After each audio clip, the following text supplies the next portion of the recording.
ॐ भूर्भुवः स्वः तत्सवितुर्वरेण्यं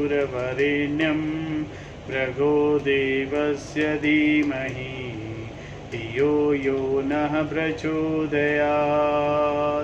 ॐ सहना भवतु सहनौ भुनक्तु सह वीर्यं करवावहै तेजस्विनावधीतमस्तु मा विद्विषावहै। ॐ शान्ति शान्ति शान्तिः।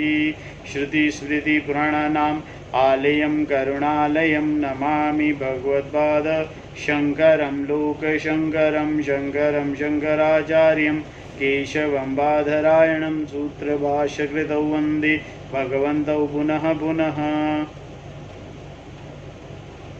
ॐ त्वमेव माता च पिता त्वमेव त्वमेव बन्धुश्च सखा त्वमेव विद्या द्रविणं त्वमेव सर्वं मम देव देव। ओम गुरुदेव भगवान शिव शंकर भोलेनाथ कैलाशपति महाराज की जय।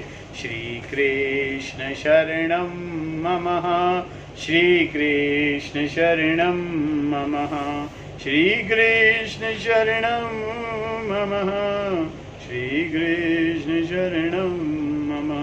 देव ऋषि नारद भगवान की जय। श्री सूत जी महाराज की जय। शौनक आदि ऋषियों की जय। भगवान व्यास जी महाराज की जय। सुखदेव भगवान की जय।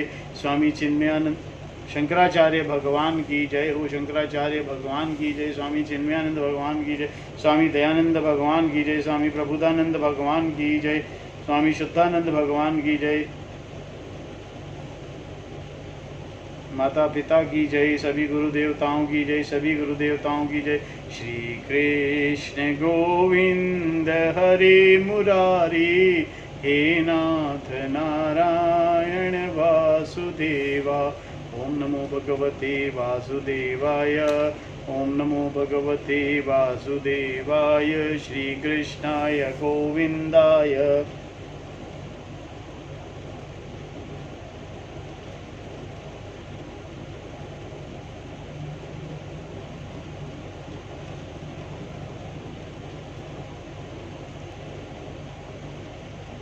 श्रीमद् भागवत कथा तृतीय अध्याय 10वां तृतीय स्कंद 10वां अध्याय। विदुर जी ने कहा, मुनिवर, भगवान नारायण के अंतर ध्यान हो जाने पर संपूर्ण लोकों के पितामह ब्रह्मा जी ने अपने देह और मन से कितने प्रकार की सृष्टि उत्पन्न की। भगवान, इनके सिवा मैंने आपसे और जो बातें पूछी हैं उन सब का भी क्रमशः वर्णन कीजिए और मेरे सब संशय दूर कीजिए, क्योंकि आप सभी ब्रह्मज्ञों में श्रेष्ठ हैं। सूत जी कहते हैं, शौनक जी विदुर जी के इस प्रकार पूछने पर मुनिवर मैत्रेय जी बड़े प्रसन्न हुए और अपने हृदय में स्थित उन प्रश्नों का इस प्रकार उत्तर देने लगे। श्री मैत्रेय जी ने कहा, अजन्मा भगवान श्री हरि ने जैसा कहा था, ब्रह्मा जी ने भी उसी प्रकार चित्त को अपने आत्मा श्री नारायण में लगाकर 100 दिव्य वर्षों तक तप किया। ब्रह्मा जी ने देखा कि प्रलयकालीन प्रबल वायु के झकोरों से जिससे वे उत्पन्न हुए थे तथा जिस पर वे बैठे हुए थे वह कमल तथा जल कांप रहा है। प्रबल तपस्या एवं हृदय में स्थित आत्मज्ञान से उनका विज्ञान बल बढ़ गया और उन्होंने जल के साथ वायु को भी पी लिया। फिर जिस पर स्वयं बैठे थे उस पर आकाश व्यापी कमल को देखकर उन्होंने विचार किया, पूर्व कल्प में लीन हुए लोगों को मैं इसी से रचूंगा। तब भगवान के द्वारा सृष्टि कार्य में नियुक्त ब्रह्मा जी ने उस कमल कोश में प्रवेश किया और उसे एक के ही भू व स्व यह 3 भाग किए। तद्यपि वह कमल इतना बड़ा था कि उसके 14 भुवन या इससे भी अधिक लोकों के रूप में विभाग किए जा सकते थे। जीवों के भोग स्थान के रूप में इन्हीं 3 लोकों का शास्त्रों में वर्णन है। जो निष्काम कर्म करने वाले हैं उन्हें महा तपह जनः और सत्य लोक रूप में ब्रह्मलोक की प्राप्ति होती है। विदुर जी ने कहा, ब्राह्मण, आपने अद्भुत कर्मा विश्व रूप श्री हरि की जिस काल नामक शक्ति की बात कही है, प्रभु उसका कृपया विस्तार पूर्वक वर्णन कीजिए। श्री मैत्रेय जी ने कहा, विषयों का रूपांतर बदलना ही काल का आकार है। स्वयं तो वह निर्विशेष अनादि और अनंत है। उसी को निमित्त बनाकर भगवान खेल खेल में अपने आप को ही सृष्टि के रूप में प्रकट कर देते हैं। पहले तो यह सारा विश्व भगवान की माया से लीन होकर ब्रह्म रूप में स्थित था। उसी को अव्यक्त मूर्ति काल के द्वारा भगवान ने पुनः पृथक रूप से प्रकट किया है।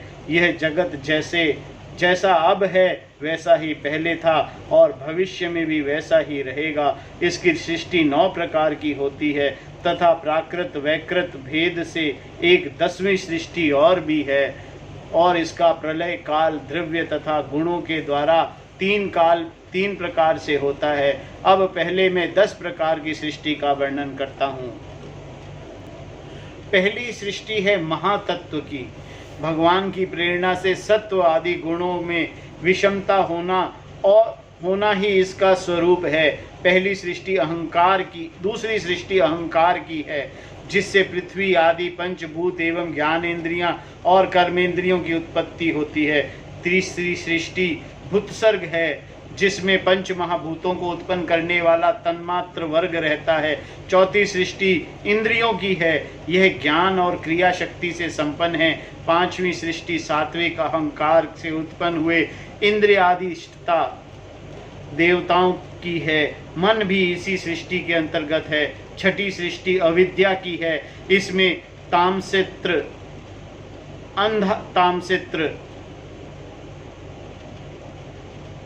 तामिस्त्र, तम मोह और मा मोह, ये 5 गांठें हैं।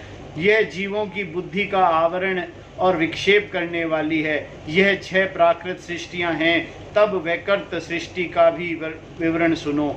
जो भगवान अपना चिंतन करने वालों के समस्त दुखों को हर लेते हैं, वे सारी लीला उन्हीं श्री हरि की है।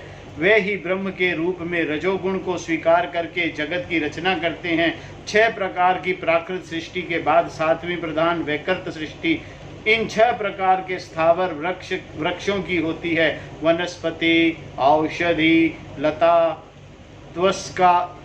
त्वक्सार, विरुद्ध और धूम्र, इनका संचार नीचे जड़ से ऊपर की ओर होता है। इनमें प्राय ज्ञान शक्ति प्रकट नहीं होती। ये भीतर ही भीतर केवल स्पर्श का अनुभव करते हैं तथा इनमें से प्रत्येक से कोई विशेष गुण रहता है। 8वीं सृष्टि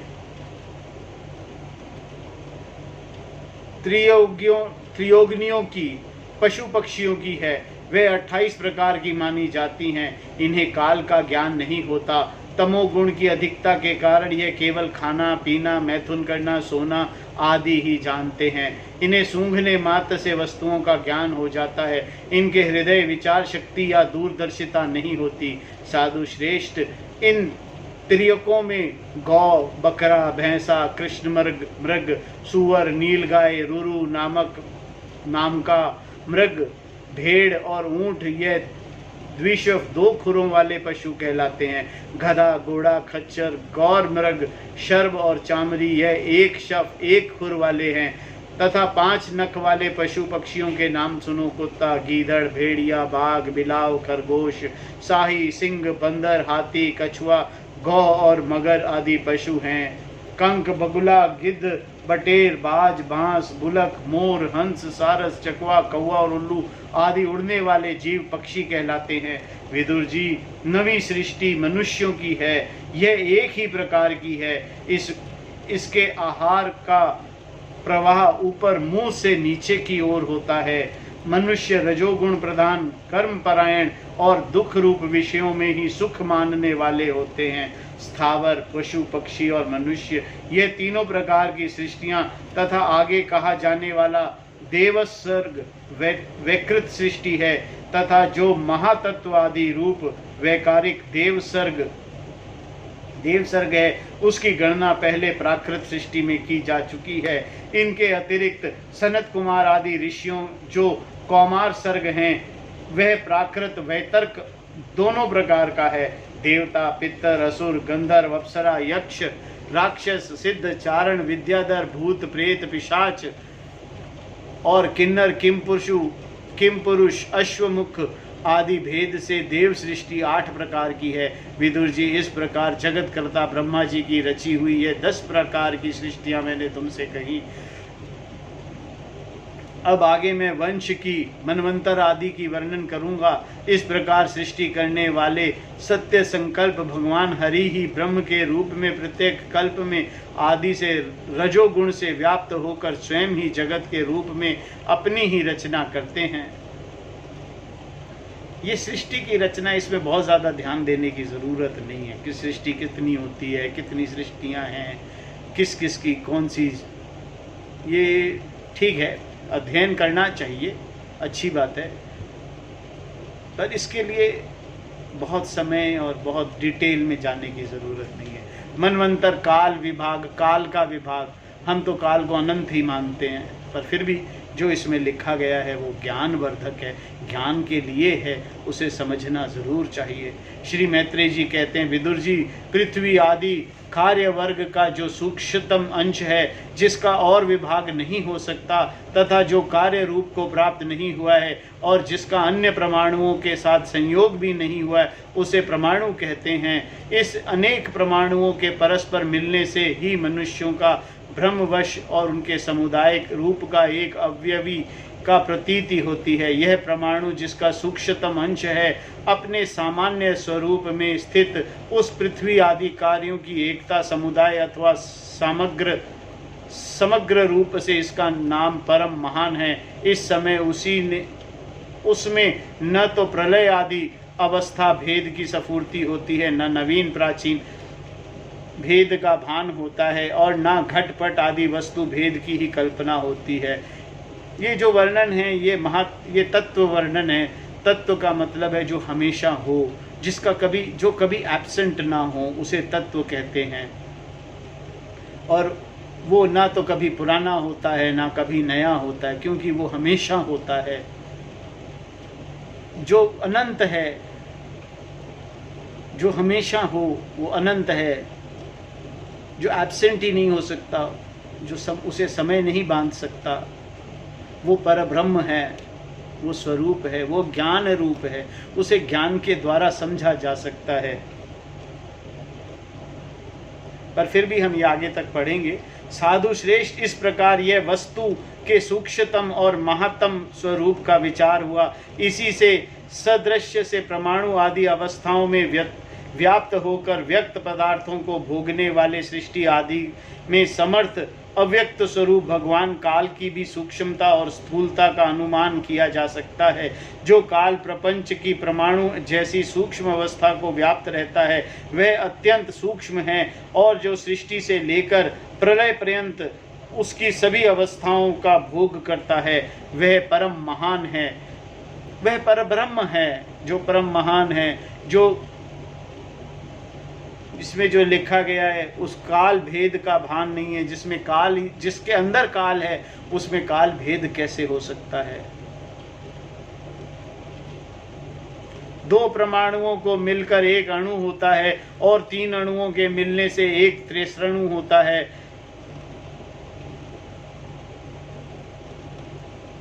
जो झरोखे से होकर आई हुई सूर्य की किरणों के प्रकाश के आकाश में उड़ता देखा जाता है, ऐसे 3 त्रिसेरुणों से पार करने में सूर्य को जितना समय लगता है उसे त्रुटि कहते हैं। उससे 100 गुना काल वेद कहलाता है। और 3 वेद का एक लव होता है, 3 लव का एक निमेष होता है, 3 निमेष का एक क्षण होता है, 5 क्षण की एक काष्ठा होती है और 15 काष्ठा का एक लघु होता है, 15 लघु की एक नाड़िका दंड कही जाती है, 2 नाड़िका का एक मुहूर्त होता है, और दिन के घटने बढ़ने के अनुसार दिन एवं रात्रि की 2 संधियों को, 2 मुहूर्त को छोड़कर 6 या 7 नाड़िका एक प्रहर होता है।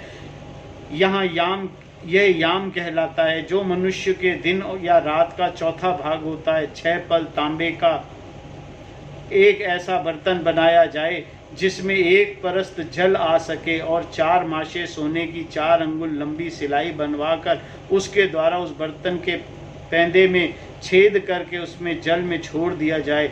जितने समय में एक प्रस्त जल उस परात में भर जाए,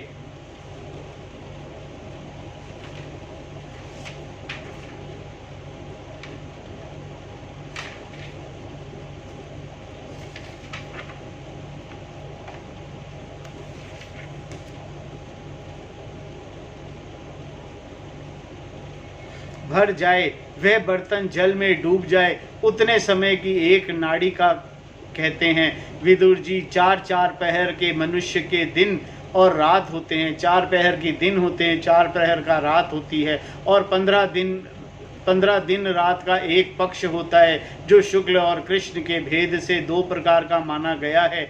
इन दोनों पक्षों को मिलाकर एक मास होता है, जो पितरों का एक दिन और एक रात है।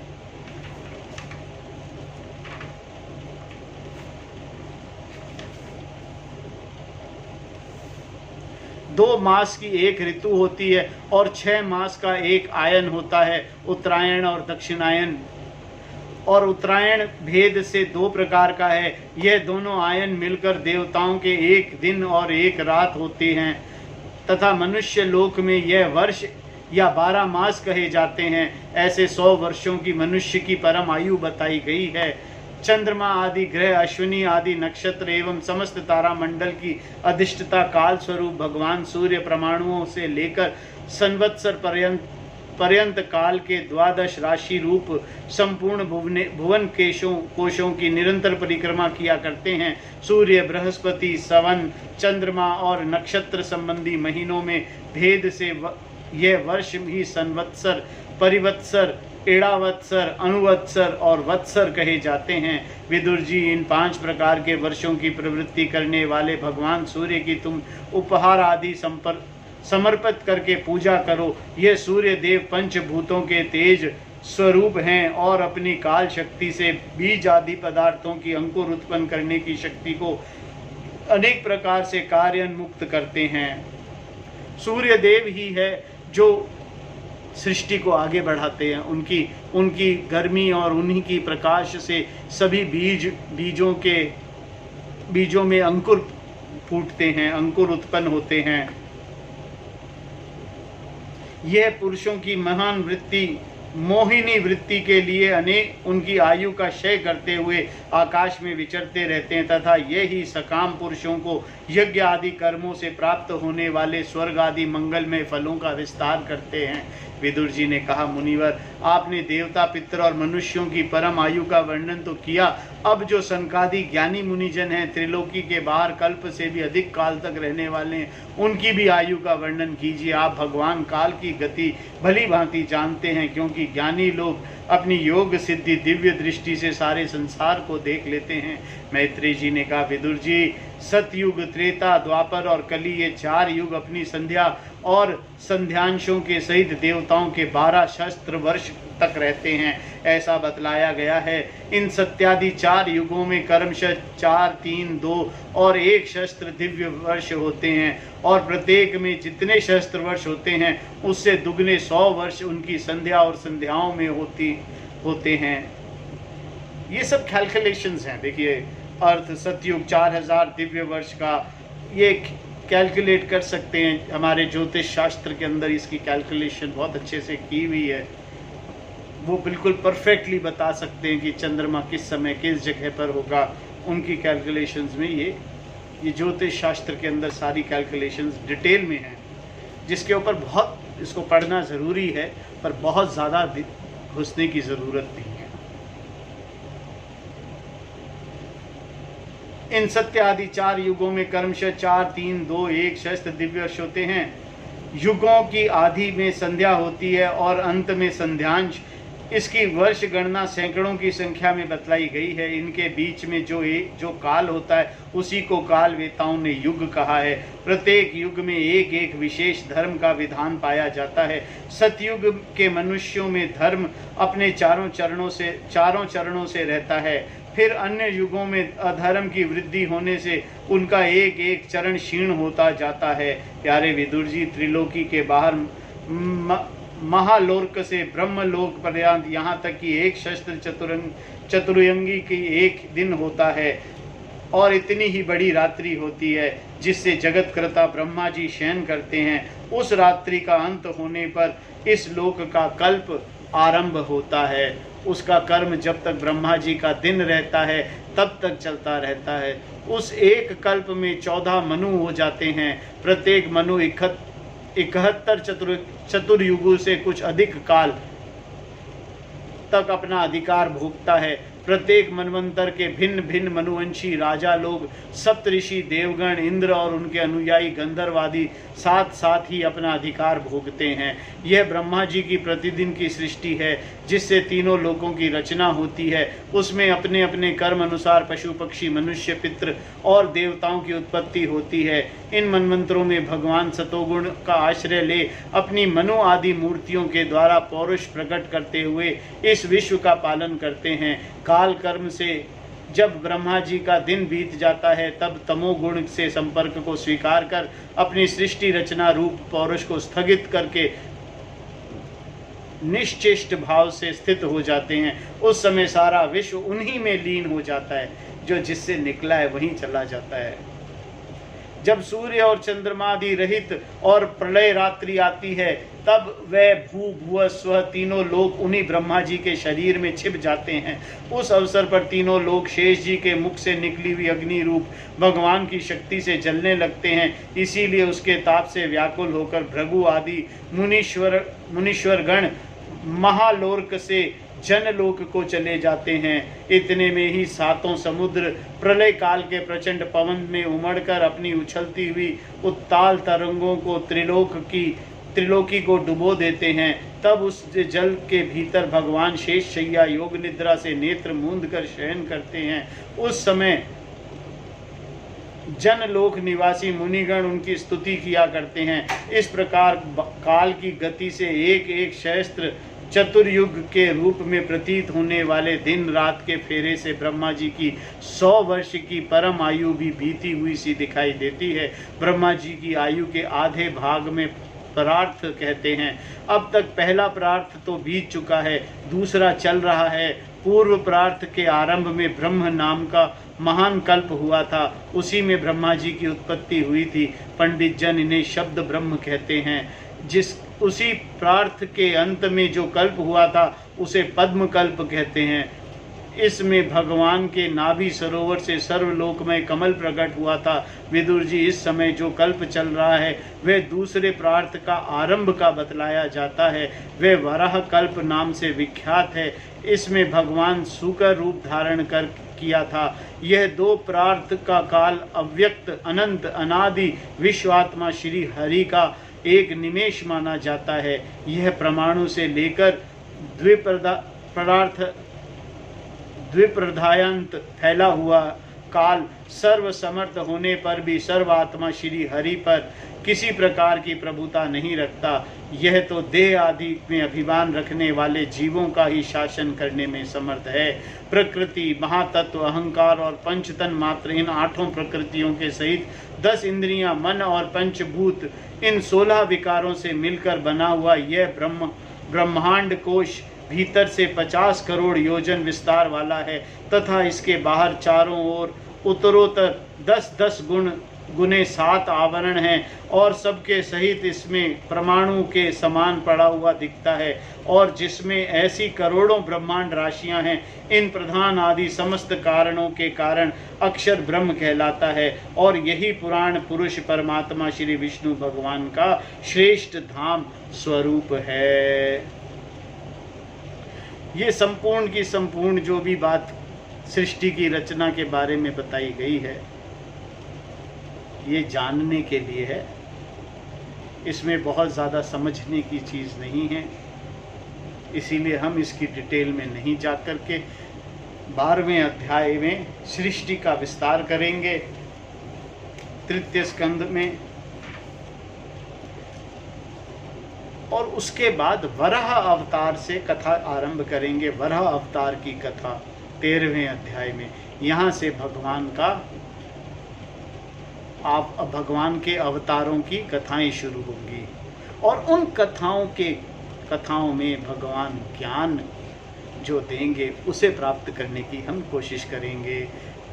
तब तक के लिए हम कल तक के लिए कथा को विराम देते हैं। हरि ओम तत्सत। ओम नमो भगवते वासुदेवाय। ओम नमो भगवते वासुदेवाय। श्री कृष्णाय गोविंदाय श्री गोपालाय।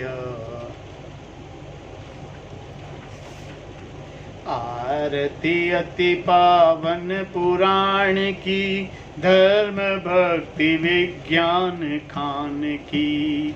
आरती अति पावन पुराण की, धर्म भक्ति विज्ञान खान की। महापुराण भागवत निर्मल शुक मुख विगल निगम कल्प फल परमानंद सुधारसमय कल। लीलारति रस रस निधान की। आरती अति पावन पुराण की, धर्म भक्ति विज्ञान खान की। कलिमल मथ नित्रिताप निवारिणी, जन्म मृत्युमय भव भयहारिणी। सेवत सतत सकल सुखकारिणी, सौमौषधि हरिचरित गान की। आरती अति पावन पुराण की, धर्म भक्ति विज्ञान खान की। विषय विलास विमोह विनाशिनी, विमल विराग विवेक विकासिनी। भगवतत्व रहस्य प्रकाशिनी, परम ज्योति परमात्म ज्ञान की। आरती अति पावन पुराण की, धर्म भक्ति विज्ञान खान की। परमहंस मुनि मन उल्लासिनी, रसिक हृदय रस रास विलासिनी। भुक्ति मुक्ति रति प्रेम सुदासिनी, कथा अकिंचन प्रिय सुजान की।